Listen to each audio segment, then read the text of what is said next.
கர்த்தருடைய வார்த்தைகளுக்கு நேராய் நாம் கடந்து செல்வோம். 1 ராஜாக்கள் 17ஆம் அதிகாரம் 17ஆம் அதிகாரத்திலே கிட்டத்தட்ட கர்த்தரின் வார்த்தை என்ற இந்த பதமானது ஒரு 4 முறை வருகிறதை பார்க்கிறோம். 2ஆம் வசனத்திலே, பின்பு கர்த்தருடைய வார்த்தை எனக்கு உண்டாயிற்று. 5ஆம் வசனம், அவன் போய் கர்த்தருடைய வார்த்தையின்படியே, உண்டான வார்த்தை வார்த்தையின்படியே.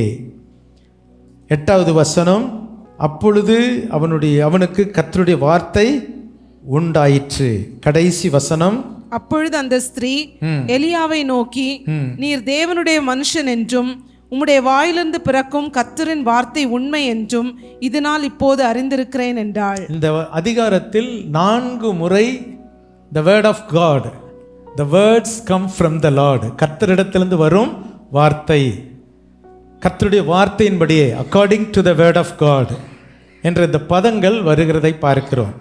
இன்றைக்கு நம்முடைய செய்தி கர்த்தருடைய வார்த்தை. எல்லாரும் சொல்லுங்க, கர்த்தருடைய வார்த்தை. நாம் ஆலயத்திற்கு எதற்கு போகிறோம்? பொதுவாக இப்படி போகும்போது அந்த ஆலயத்தில் உங்களுக்கு என்ன கொடுக்குறாங்க? இப்படி பைபிளை தூக்கிட்டு ஓடுறீங்களே, என்ன அந்த பாஸ்டர் கொடுக்குறாரு? அப்போது ஆலயத்தில் என்ன கிடைக்கிது? வார்த்தை கிடைக்கிறது. அல்லேலூயா. வார்த்தைக்கு தான் வருகிறோம். கர்த்தரை துதிக்க நாம் வருகிறோம். அதன் பிறகு கர்த்தர் வார்த்தையினால் பேசுகிற ஆண்டவர். நம்முடைய ஆண்டவர் எதினால் பேசுகிறார்? வார்த்தையினால் பேசுகிறார். அந்த வார்த்தைக்கு தான் வருகிறோம். இன்றைக்கு நம்மோடு கூட நிறைய காரியங்கள் இன்றைக்கு கர்த்தர் பேசி கொண்டிருக்கிறார். அதில் ஒன்று பாடல் மூலமாய் கர்த்தர் பேசி கொண்டிருக்கிறார். ஒரு அல்லேலூயா சொல்லுங்க பார்க்கலாம். அப்போது இதில் ஏதோ ஒரு வழி நடத்துதல் இருந்தது. நான் கொண்டு வந்த செய்தி, இன்னைக்கென்று கொண்டு வந்த செய்தி வேற, அது இந்த பக்கத்தில் எழுதியிருக்கிறேன். இங்கே வந்த பிறகு ஆவியானவர் என்னை நடத்துகிறார்.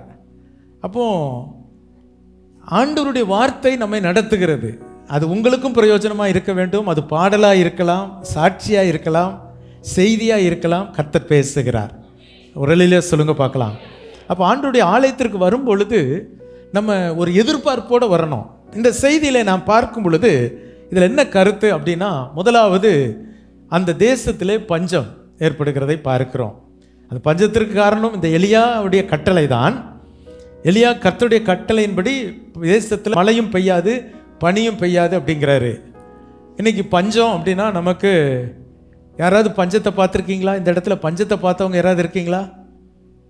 பஞ்சம் என் வாழ்க்கையில் கண்டேன்னு ஜான் பிரசாத் பிரதர் பஞ்சத்தை கண்டிருக்கிறாரு.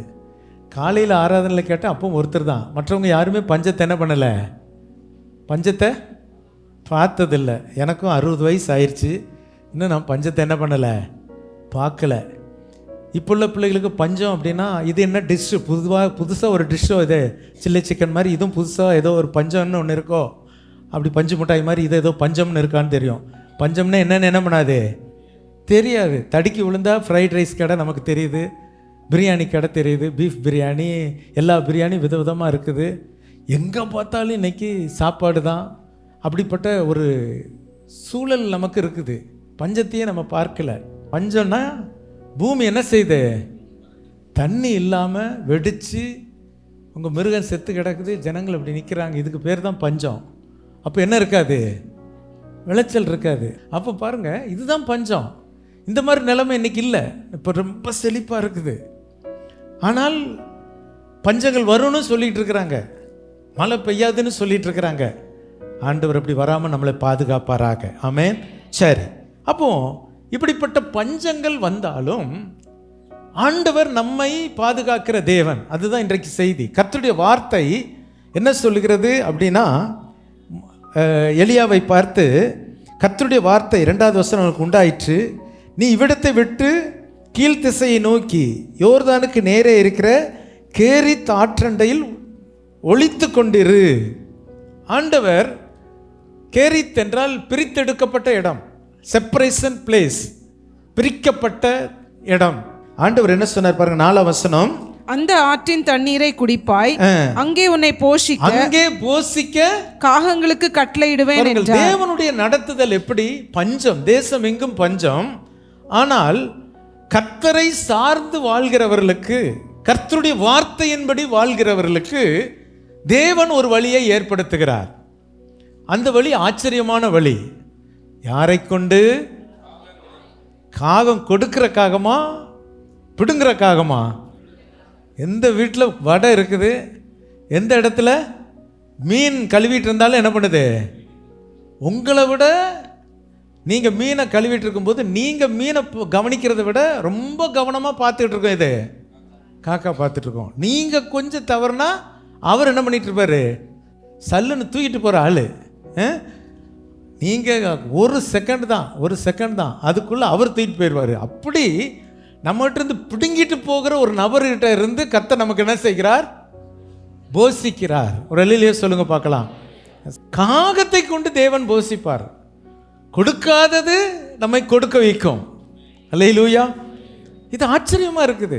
இன்னைக்கு உங்களுக்கு எந்த மனுஷன் கொடுக்க மாட்டேன்னு சொன்னானோ, இன்னைக்கு போன பிறகு அவர் உங்களுக்கு கொடுத்துருவாரு.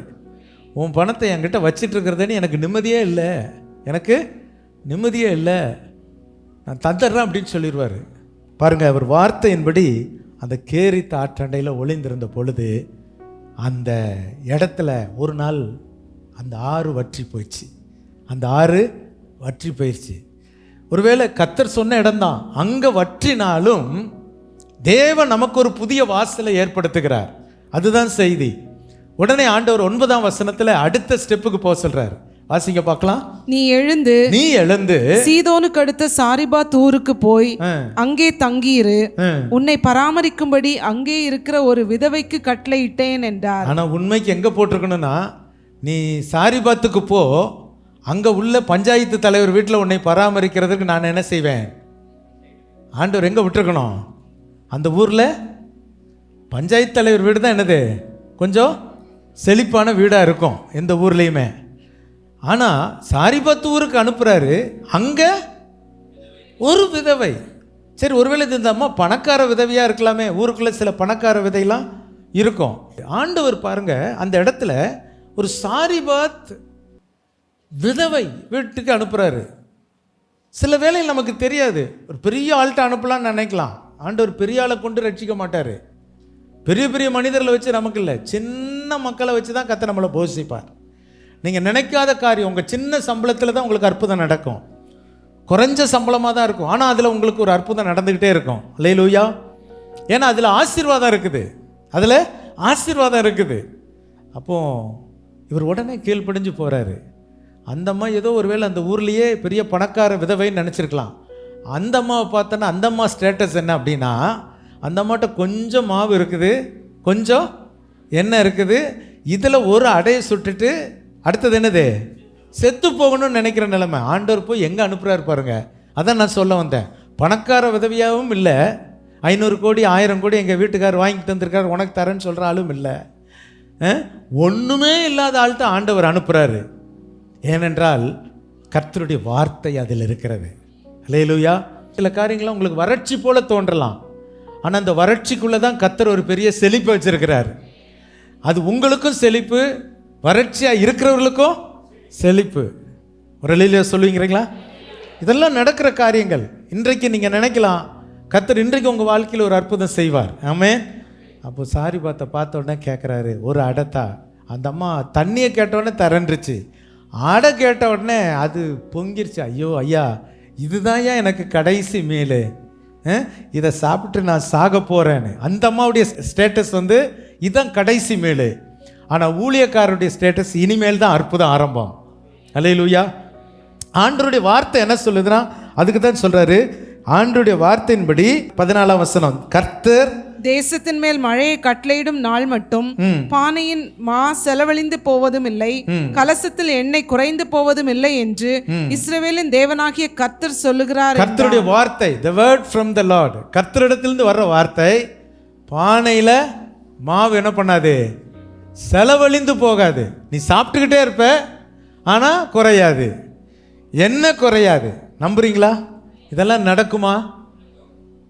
ரொம்ப நடக்கும்னு சத்தமாக சொன்னீங்கன்னா நல்லா நடக்கும். அல்லேலூயா. இதெல்லாம் நம்ம வாழ்க்கையில் நடக்குங்க. நம்ம பார்த்தவங்க, இதெல்லாம் அனுபவித்து வர்றவங்க. நம்ம வாழ்க்கை முடியாத என்ற இடத்துல தான் கர்த்தர் முடிய வைக்கிற தேவன். அல்லேலூயா.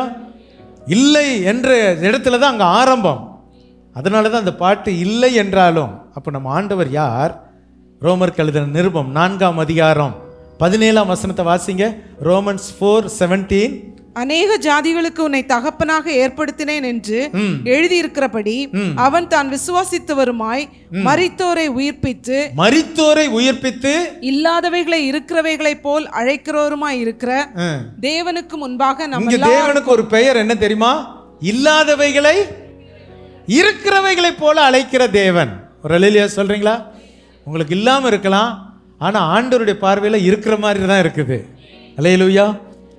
சில வேளைகளில் கர்த்தர் நமக்கு அற்புதம் செய்வார். நீங்கள் எதிர்பாராத அற்புதங்கள்லாம் நடக்கும். ஒரு ஆமென் சொல்லுங்க பார்க்கலாம், விரும்புகிறோம். அப்போ இந்த இடத்துல நம்ம பார்க்கும் பொழுது ஆண்டவர் சொல்கிற வார்த்தை அதுதான். ஒரு நாளும் ஆண்டவருடைய வார்த்தைகள் பொய்யாகாது. 15ஆம் வசனம், அவள் போய் எலியாவின் சொற்படி செய்தாள். கர்த்தருடைய வார்த்தை, எலியாவின் வார்த்தை கர்த்தருடைய வார்த்தை. ஆமென். எலியா சொன்ன வார்த்தை யாருடைய வார்த்தை? கர்த்தர் சொன்னதை.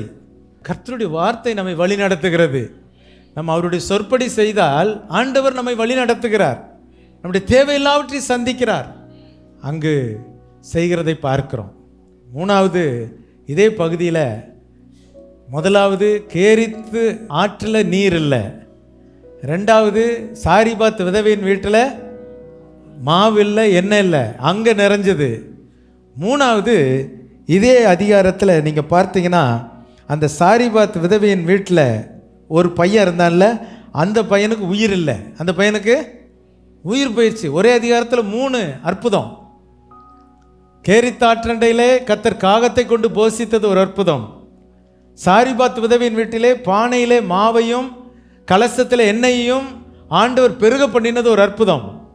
3வது அந்த பிள்ளை வீட்டில், அந்த சகோதரி வீட்டில் ஒரே ஒரு பிள்ளை, அவன் திடீர்னு என்ன பண்ணிட்டான்? செத்துட்டான். பாருங்க, வாசித்து பாருங்க. இவைகள் நடந்த பின்பு 17ஆம் வசனம், வீட்டுக்காரியாகிய அந்த ஸ்திரீயின் மகன் வியாதியில் விழுந்தான். அவனுடைய சுவாசம் போகும் மட்டும் அவனுடைய வியாதி அதிகரித்து கொண்டே இருந்தது. அப்பொழுது அவள் எலியாவை நோக்கி, தேவனுடைய மனுஷனே, எனக்கும் உமக்கும் என்ன? என் அக்கிரமத்தை நினைக்க பண்ணவும் என் குமாரனை சாக பண்ணவுமா என்னிடத்தில் வந்தீர் என்றார். திடீர்னு ஒரு சோர்வு வந்துருச்சு. இவ்வளோ அற்புதத்தை கண்ட பெண்ணுடைய வாழ்க்கையில் திடீர்னு ஒரு சோர்வு. பிள்ளை செத்துட்டான்.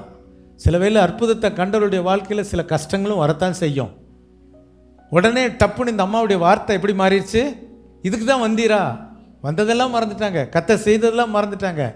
ஆனால் எலியா தேவனுடைய மனிதன்.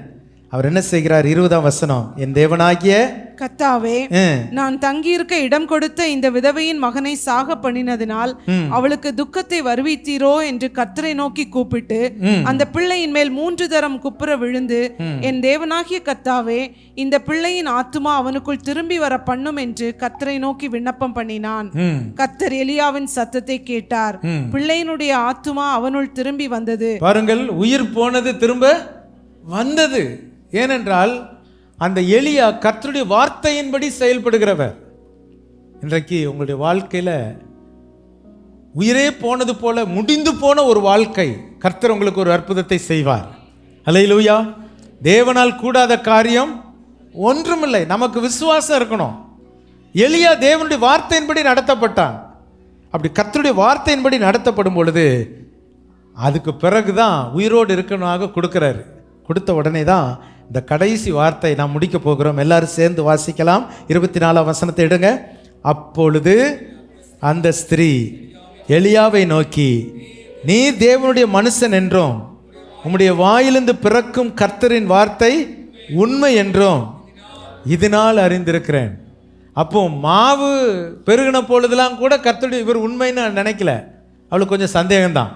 ஆனால் பிள்ளை செத்து உயிரோட வந்த பிறகு அவள் சொல்றா, இப்போதான் நான் அறிகிறேன் நீ தேவனுடைய மனுஷன். அல்லேலூயா.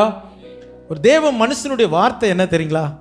அவருடைய வாழ்க்கையிலே உயிர்ப்பிக்குதல் உண்டாகும். பல போராட்டங்களின் மத்தியிலே, உயிர் இழந்த நிலைமையிலே கர்த்தர் நம்மை உயிர்ப்பிக்கிறார். பார்த்துங்க, நம்ம குடும்பங்களை வாழ வைக்கிறார். பார்த்தீங்களா?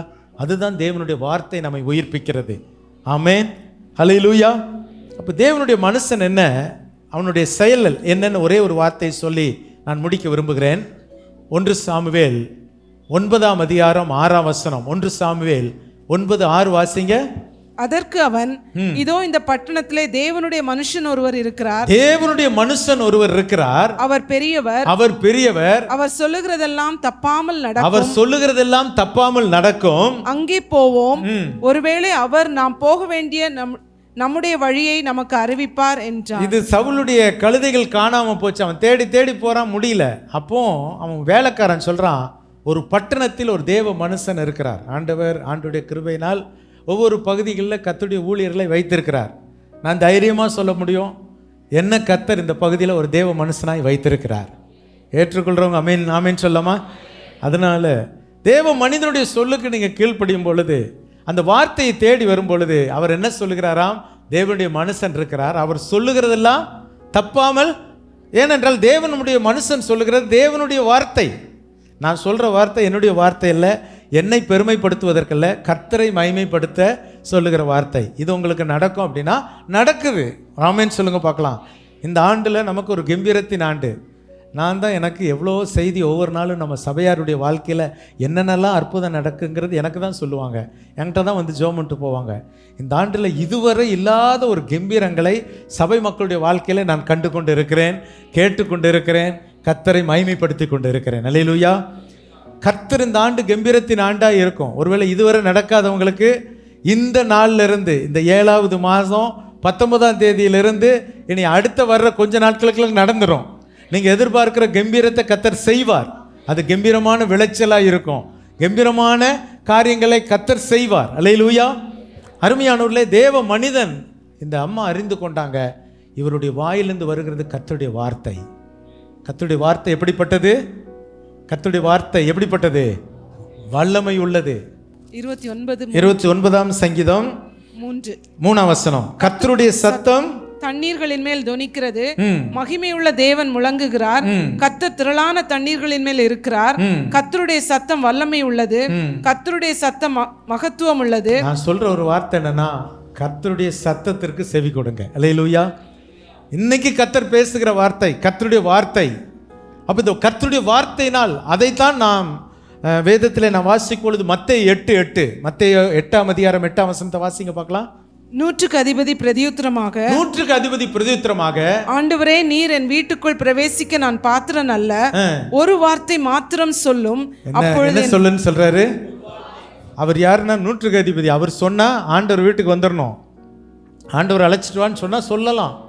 ஆனால் அவர் சொல்றாரு, நான் உம்மிடத்தில் வர்றதுக்கு நான் பாத்திரவான் கூட இல்லை, நீங்கள் அங்கிருந்து ஒரு வேர்டு சொல்லுங்க, என் வேலைக்காரன் சொஸ்தமாவான். அப்போ அவனுக்கு தெரியுது, ஒரு புறஜாதியானுக்கு தெரியுது, கர்த்தருடைய வார்த்தையில் என்ன இருக்கிறது? வல்லமை இருக்கிறது. அல்லேலூயா. அவர் சொல்ல ஆகும், அவர் கட்டளையிட நிற்கும். இன்றைக்கு நான் உங்களுக்கு சொல்லுகிறேன், கேரி தாற்று நீர் வற்றினாலும், கலசத்தில் பானையிலே மாவு செலவழிந்து போனாலும், கலசத்தில் எண்ணெய் குறைந்து போனாலும், ஆண்டவர் மேல் விசுவாசம் வைக்கிறவர்கள், கர்த்தருடைய வார்த்தையில விசுவாசிக்கிறவர்களுக்கு ஆண்டவர் அற்புதங்களை செய்வார். அல்லேலூயா. உண்டாகும். சொல்லுங்க பார்க்கலாம். உண்டாகும். கர்த்தர் உருவாக்குவார். உங்களுக்குனே ஒரு பாதையை உருவாக்குவார். அதெல்லாம் ப்ராஃபிட்டிக்கலான வேர்டு. ஒரே ஒரு வசனத்தை வாசித்து முடிப்போம். உபாகமம் 8:3 வாசிங்க. உபாகமம் 8ஆம் அதிகாரம் 3ஆம் வசனம். அவர்கள் உன்னை சிறுமைப்படுத்தி, உன்னை பசியினால் வருத்தி, மனுஷன் அப்பத்தினால் மாத்திரமல்ல, கர்த்தருடைய வாயிலிருந்து புறப்படுகிற ஒவ்வொரு வார்த்தையினாலும் பிழைப்பான் என்பதை உனக்கு உணர்த்தும்படிக்கு நீயும் உன் பிதாக்களும் அறியாதிருந்த மன்னாவினால் உன்னை போஷித்தார். சில வேளைகளில் நம்மளை சிறுமைப்படுத்துகிறார். சில சிறுமை வருகிறது. எதற்கு தெரியுங்களா? உங்களுக்கு ஒரு போதனை கொடுக்கிறதுக்கு. அப்பத்தினால் அல்ல, தேவனுடைய வார்த்தையினால் பிழைப்பான். இன்றைக்கு நாம் வாழ்ந்திருப்பது எதனால்? எத்தனை பேர் சொல்ல முடியும்? இயேசுவின் வார்த்தையினால் நான் வாழ்ந்திருக்கிறேன். அல்லேலூயா. நான் தைரியமாக சொல்வேன் ஆண்டவர்கிட்ட. ஒவ்வொரு நாளும் எங்கே போனாலும் நான் சொல்வேன், இன்றைக்கு நான் வாழ்ந்திருப்பது என் ஆண்டவருடைய வார்த்தையால் தான். இந்த வார்த்தையை பிரசங்கித்ததுனால தான் இன்றைக்கி நான் ஒரு 26 நாடுகளுக்கு நான் போயிருக்கேன்னா, என் ஞானம் இல்லை, என்னுடைய அறிவல்ல, இந்த வார்த்தை தான். இந்த வார்த்தை என்னை சுமந்து கொண்டு போகிறது. இந்த வார்த்தை எங்கேயும் ஒரு மனிதனை கொண்டு செல்ல முடியும். அல்லேலூயா. வார்த்தையை விசுவாசிப்போம். வார்த்தையை நம்புங்க. வார்த்தையில் விசுவாசம் வைங்க. வார்த்தை உங்கள் வாழ்க்கையில கிரியை செய்யும். அல்லேலூயா. கேரி தாற்று வத்தி போகலாம், பஞ்சத்தில் பானையில் மாவு கூட செலவழிந்து போகலாம். ஆனால் வார்த்தை இருக்கிறது, வார்த்தை இருக்கிறது. இந்த வார்த்தை உங்களை வாழ வைக்கும். கர்த்தர் உண்டு, வார்த்தை உண்டு, தூதன் உண்டு, அற்புதம் உண்டு. எத்தனை பேர் நம்புறீங்க? எல்லாரும் எழுந்து நிற்போமா? யார் நம்மோட இல்லாவிட்டாலும் இருப்பேன் என்றவர்கள் இல்லாமல் போகலாம். ஆனால் உலகத்தின் முடிவு பரியந்தம் கடைசி மட்டும் உங்களோடு இருக்கிறேன் என்று சொன்னவர் கர்த்தர் நம்மோடு கூட இருக்கிறார். அவர் எவ்விதமாய் இருக்கிறார்? தமது வார்த்தையினால் இருக்கிறார். மகளே, நீ எதை குறித்தோ கவலை கொண்டு இருக்கிறாயே, நான் இருக்கிறேன். தேவனை நோக்கி காத்திரு. முகத்திற்கு ரட்சிப்பும் என் சகாயமாய் இருக்கிறவரை நான் இன்னும் துதிப்பேன். இயேசு ஒரு நாள் நம்மை கைவிட மாட்டார். யார் கைவிட்டாலும் நம்மை கைவிடாதவர் ஒருவர் உண்டு. ஹல்லேலூயா. ஓ ரப ஷந்தலரதியா. Thank you Jesus.